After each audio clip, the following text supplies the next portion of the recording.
Halo teman-teman, selamat datang kembali di Mister Film. Bagaimana kabar kalian di sana?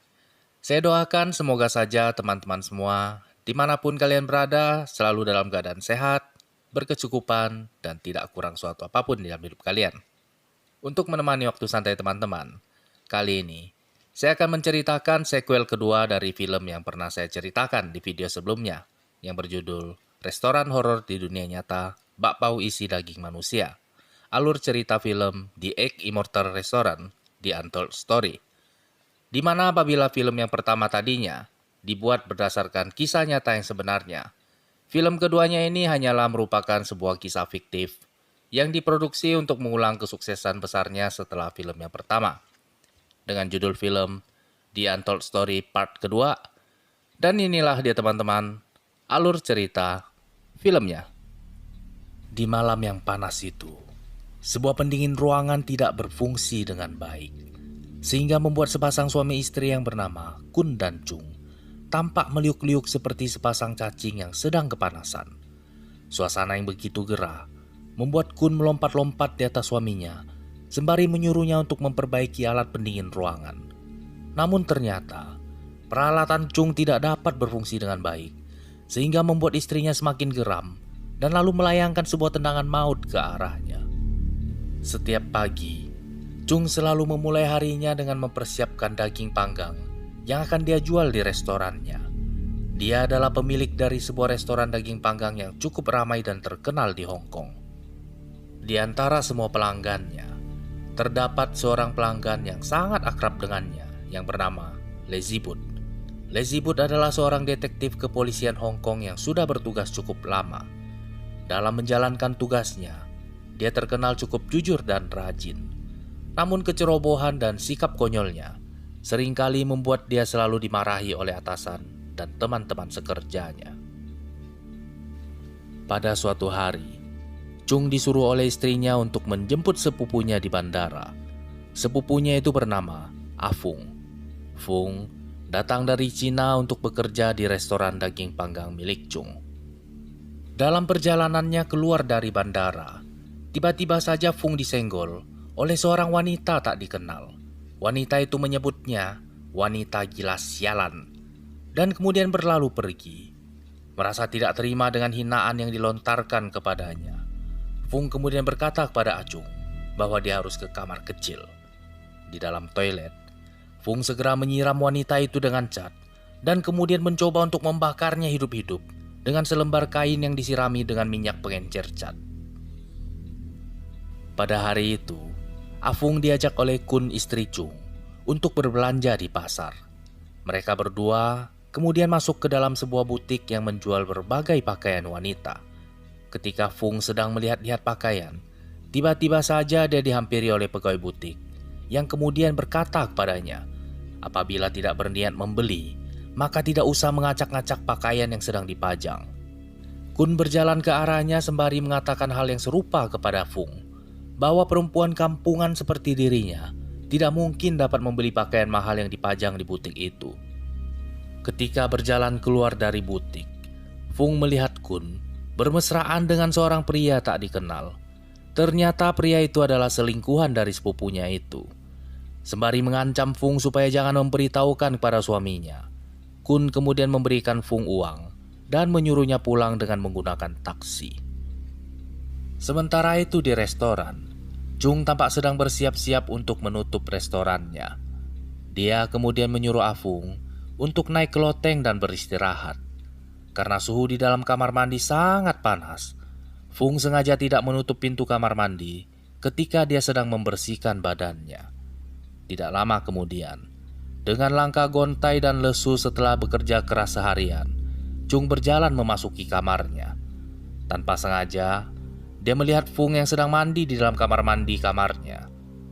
Meskipun wajah Chung tampak kebingungan, namun entah mengapa, dia tidak bisa berhenti menatap Fung melalui sela pintu kamar mandi yang tidak tertutup itu.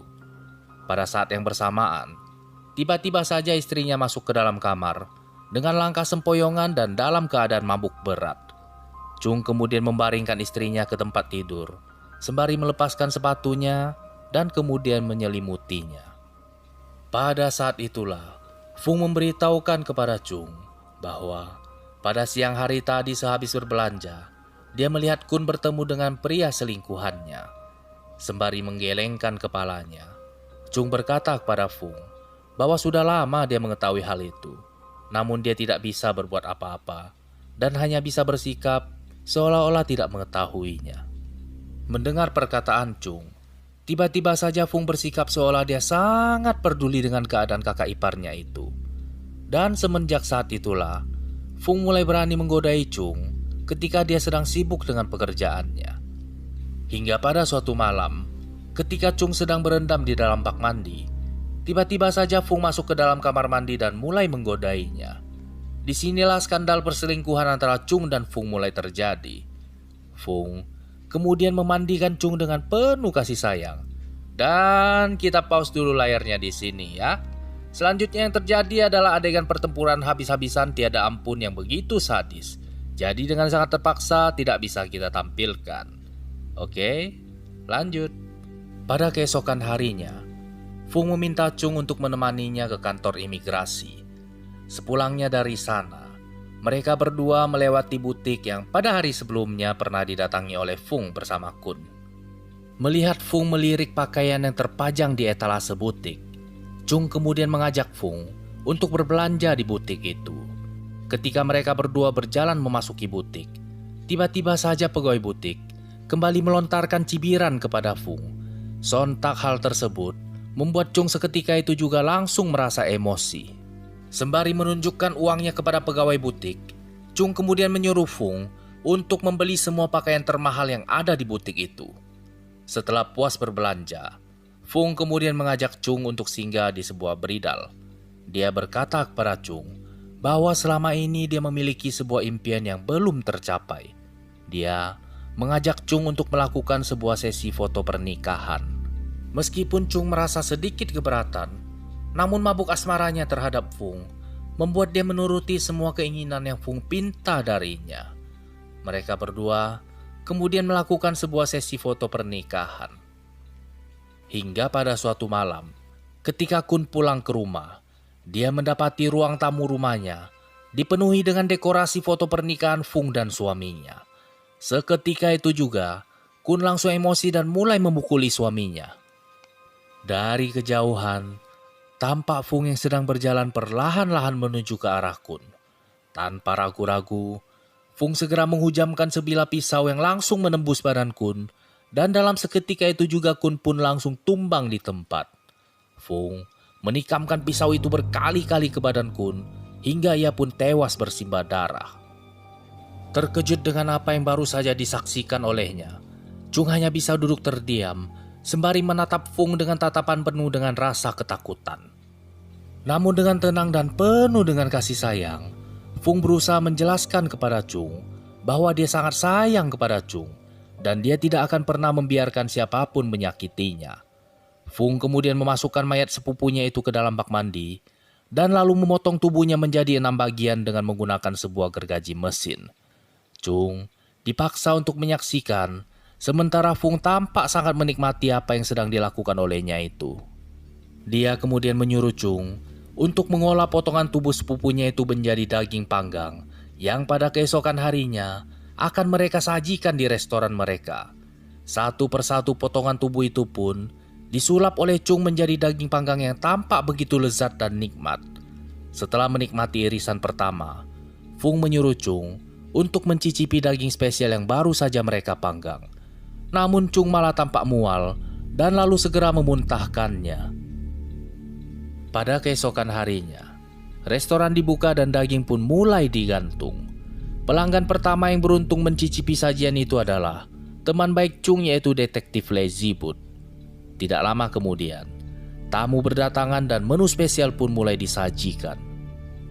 Semua tamu tampak sangat lahap menikmati menu spesial yang disajikan oleh restoran pada hari itu. Fung tampak sangat bahagia, sementara Chung menatap ngeri para tamu yang dengan lahap menyantap habis potongan tubuh istrinya. Pada malam harinya, Chung menemukan kepala istrinya yang disimpan oleh Fung di dalam kulkas. Dia menjerit sejadi-jadinya hingga Fung pun menghampirinya. Dengan penuh emosi, Fung berkata kepada Chung bahwa itu hanyalah sebuah kepala dan tidak ada yang perlu ditakutkan tentang hal itu. Melihat Chung yang begitu ketakutan, Fung kemudian mengajak Chung untuk membuang kepala itu. Mereka memasukkan kepala Kun ke dalam kantong plastik dan lalu membuangnya di tempat pembuangan sampah. Chung berusaha menyembunyikan kepala itu di antara tumpukan sampah supaya tidak ada satupun orang yang menemukannya. Meskipun dirinya hidup dalam ketakutan, namun Chung berusaha tenang dan mengikuti semua permintaan Fung karena dia takut nasibnya berakhir sama seperti istrinya. Hingga pada suatu malam, Chung menemukan sebuah album foto yang sedang tergeletak di kamar Fung. Setelah membolak-balik album itu, dia menemukan sebuah artikel yang sangat mengejutkan. Artikel tersebut berisi tentang masa lalu Fung.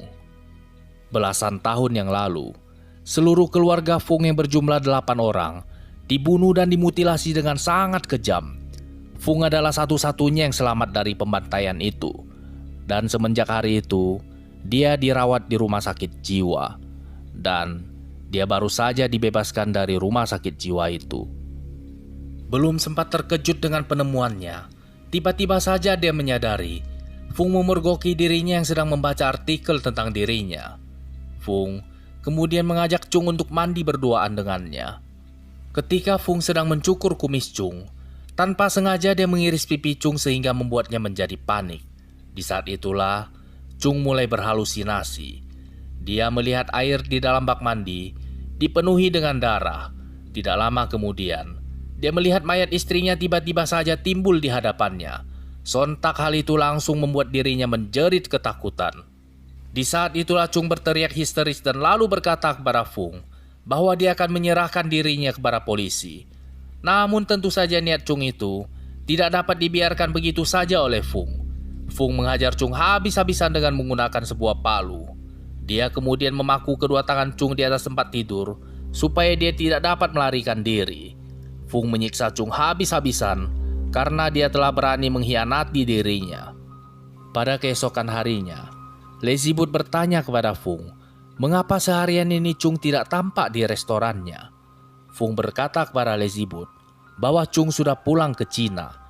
Jawabannya ini seketika langsung membuat Lezibut menaruh curiga kepada Fung. Namun karena kebelet buang air besar, Lezibut kemudian segera bergegas menuju kamar mandi restoran. Ketika meninggalkan kamar mandi restoran, Lezibut tanpa sengaja meninggalkan pistol, borgol, dan lencana kepolisiannya. Dia menyadari hal tersebut ketika pada sore harinya, dia selesai bertugas dan baru saja hendak pulang ke rumahnya. Dia segera bergegas kembali ke restoran untuk mengambil perlengkapannya. Dia mengetuk pintu restoran, namun ternyata pintu tidak terkunci sama sekali. Sesampainya di kamar kecil, dia segera menyadari ada sesuatu yang tidak beres. Borgol dan lencananya masih berada di tempatnya, sementara pistolnya telah menghilang tanpa jejak. Rasa curiganya itu membuat dia naik ke atas loteng dan kemudian menggedor pintu rumah Chung. Fung membukakan pintu dan lalu mempersilahkan dirinya untuk masuk ke dalam rumah. Tanpa basa-basi, Fung segera mengeluarkan pistol Lezibut dan lalu menembak kakinya. Lezibut memohon-mohon kepada Fung supaya jangan membunuhnya. Namun Fung kembali melepaskan tembakan dan kali ini mengenai tangannya. Fung lalu menghantamkan gagang pistol ke kepala Lezibut sehingga membuatnya pingsan dan kemudian tak sadarkan diri. Setelah tersadar dari pingsannya, Lezibut mendapati dirinya sedang terikat di sebuah kursi, sementara Chung sahabatnya sedang terbaring lemas dan kedua tangannya terpaku ke tempat tidur. Tidak lama kemudian, Fung menghampiri Lezibut dan mulai mencukur bulu tangannya. Dia mengoleskan saus ke tangan Lezibut, sementara yang punya tangan hanya bisa menatap lemas sembari memohon kepada Fung supaya jangan memotong tangannya. Sambil tersenyum manis, Fung menuangkan air mendidih ke tangan Lezibut sehingga membuat dia kesakitan dan kemudian meronta-ronta. Rasa sakit yang menderanya ini membuat Lezibut berhasil mematahkan kayu yang terikat di tangannya, sehingga membuat dirinya berhasil melepaskan diri. Dia berjuang sekuat tenaganya untuk bertahan hidup, sementara Fung mencoba untuk membunuhnya dengan menggunakan sebuah gergaji mesin. Melihat sahabatnya bertaruh nyawa, Chung mengerahkan semua sisa tenaganya dan kemudian berhasil melepaskan tangannya yang sedang terpaku ke tempat tidur. Chung melompat ke arah Fung dan lalu segera terlibat perkelahian dengannya. Tanpa membuang-buang kesempatan, Lazy Boot segera menggapai pistolnya yang tergeletak di lantai dan lalu melepaskan 2 buah tembakan ke arah Fung. Peluru yang ditembakkan oleh Lazy Boot menembus badan Fung dan tewaslah sudah si kepet yang satu ini. Sambil menangis kesakitan, Lazy Boot tak henti-hentinya mengumpat dan mengomeli Chung dengan segala jenis omelan yang tidak begitu jelas. Sementara Chung memalingkan wajahnya untuk menatap Fung yang kini telah terbujur kaku dan tidak bernyawa lagi. Dan film pun selesai. Itulah dia teman-teman, salah satu film psikopat legendaris yang pernah mendulang kesuksesan besar pada era tahun 90-an. Menurut saya pribadi, selain cukup menghibur, hanya satu saja pelajaran moral yang bisa kita ambil dari balik kisah film yang satu ini. Pesan yang ingin disampaikan oleh film ini cukup sederhana. Kurang lebih bunyinya adalah, jangan suka selingkuh bro. Mending kalau hanya dipaku ke tempat tidur dan jadi babak belur seperti si Acung dan Lazy Boot. Kalau sempat dibuat jadi daging panggang seperti si Akun, kan tamat sudah alur cerita kisah cintamu sob. Mungkin itu saja teman-teman pembahasan cerita kita kali ini. Saya ucapkan banyak terima kasih buat teman-teman yang selalu menyempatkan waktunya untuk mendengarkan cerita dari Mr. Film. Jangan lupa dijaga kesehatan di sana dan sampai berjumpa lagi di cerita Mr. Film selanjutnya.